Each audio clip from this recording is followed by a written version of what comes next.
13 миллион теңгенің қарызын өндіріп бердік. Бұл қалай болған? Бауырымыз танысына қарызға 13 миллион теңгеге құрылыс заттарын берген. Ол қарыз.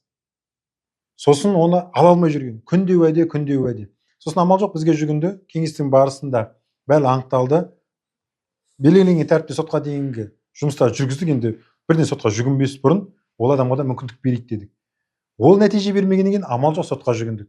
Сотта құқықтың негізді екенін, әділетті екенін көріп, талапты қанағаттандырды.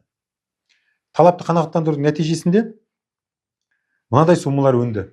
13 миллион теңгем бар, 13 миллион теңге бар, баж алымы бар, және біздің соттың қорғауына байланысты жүргізілген шығындардың барлығы 500 мың теңге мөлшерінде ол да өндірілді.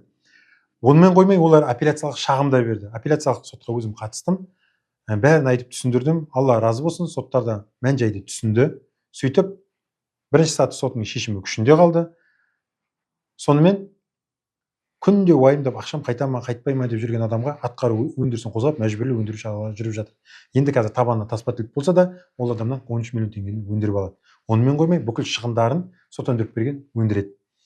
Сонымен, ағайын, осы жерде айтайын дегенім, әне төлейді екен, міне төлейді екен деп жүріп, уақыттарыңызды өткізіп алмаңыздар. Дереу әрекет етіңіздер. Біз арқылы жұмыс жүргізу сіздерге жеңіл болады. Жақсы ағайын.